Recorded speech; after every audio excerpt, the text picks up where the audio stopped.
Raise your hand if you know Gilbron and the Prophet. Either way, let me enlighten you. This is on children. And he said, your children are not your children. They're the sons and daughters of life's longing for itself.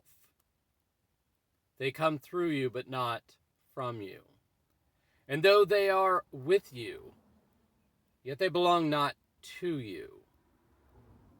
You may give them your love, but not your thoughts, for they have their own thoughts. You may house their bodies, but not their souls, for their souls dwell in the house of tomorrow, which you cannot visit, not even in your dreams. You may strive to be like them, but seek not to make them like you. For life goes not backwards, nor tarries with yesterday. So yesterday, speaking of, I have something of a story I'd like to share with you. So a friend of mine called last night, and one of the things, kind of a sidebar here, fantastic timing. Typically everybody calls right as soon as some tragedy happens, but a couple weeks out is just fantastic timing, even a year out, 2 years, 10, 20. But anyway, my story. So after she had called, and I was outside going into the house because I had to make calls for work. So I had to get back to work. And all of a sudden I looked over in the distance and I glimpsed at something. And it happened to be my neighbor. And he's young. I have said hi to him. Don't know his name. Actually, he told me his name once, but I don't remember it. But he just sitting there. I mean, he's been outside sitting for, lots of times. For whatever reason, I was gravitated by him. I began walking toward him, and the closer I got, the more that I realized that it looked like he was crying. And this has happened to me several times in my life, distinctively that I can remember, where just a wave of peace came over me, like incredible peace, like almost like feeling completely light. So as I got closer to him, and I stopped right in front of him, and he was sitting on a stump of an old tree stump. And as he was sitting there, it became clear that he was crying. I didn't say anything. I just sat down cross-legged on the grass in front of him. And I just asked, what's going on? Angrily, he said, my dad just died. How's your last couple days been going? If he only knew. So my immediate response, my brain response was, yeah, I can relate. And he instantly said,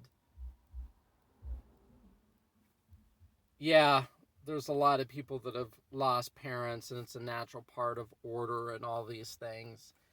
And that gave me an opportunity to pause, to stop. And I didn't say anything.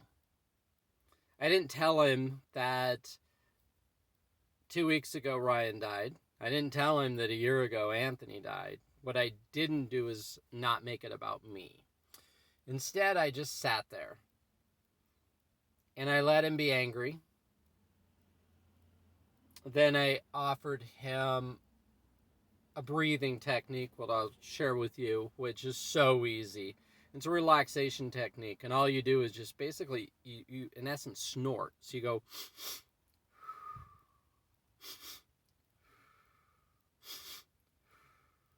Just do it a couple times.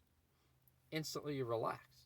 They talk about, deep breathing, but this is like such a great hack.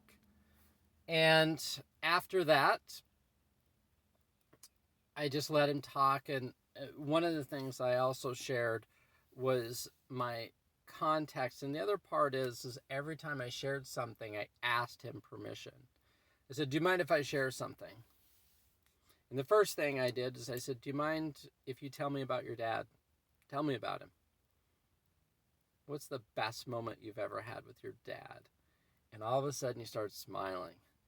And he talked about something. And I said, do you mind if I share you a principle of mine, which is called unconditional love? And I'll share with you how that goes. And I began by explaining to him that his father had unconditional love for him. And he picked up and he said, yeah, of course I have unconditional love for my father. He has unconditional love for me. I said, okay. And of course, he's 19 years old, and just how brilliant young minds are. And he picked that up quickly. I know a lot of people that are much, much older that don't pick up on that, but he did. And he said, yeah, I understand that my dad unconditionally loves me, that I'm faulted. And he mentioned all the ways that he's faulted. And then he talked about his dad and his dad's faults. But he loves him unconditionally.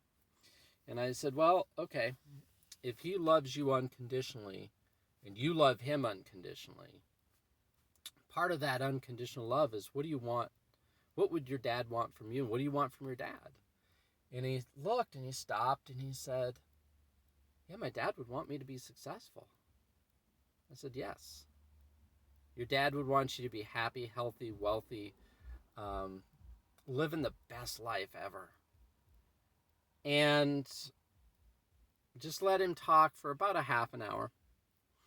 And the interesting part is he came out in this spot where he did to be alone, to be away from everybody, to have his space. But sometimes we need to have someone there to hold space with us. And I'm grateful that I was there, but I'm also grateful that he was there for me. And here's why. When I sat down and I started listening to him for a half an hour, it was awe-inspiring how he oscillated between Ryan and Anthony. He looks so much like Ryan, like crazy how much I saw Ryan in his physical appearance. In that moment, probably would never happen again, but I just saw Ryan, like physically saw Ryan. Then some of his mannerisms, some of the way he talked, his mannerisms were exactly the same mannerisms as Anthony. His speech pattern, the things he said, were exactly what Anthony has said.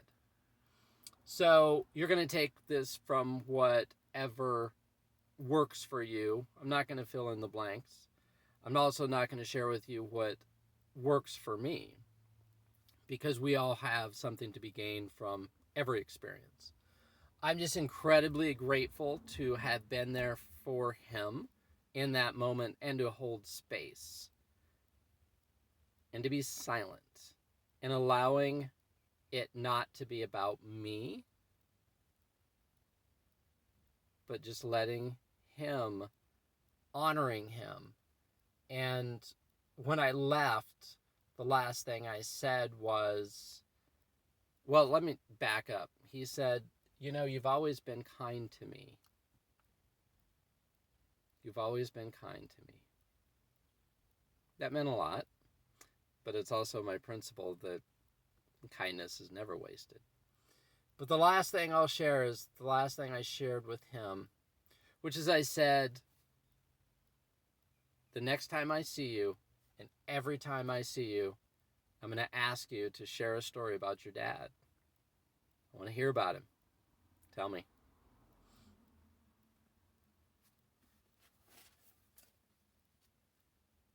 Fantastic book. Like everything, may work for you, may not. I used to carry around this book with me everywhere I went.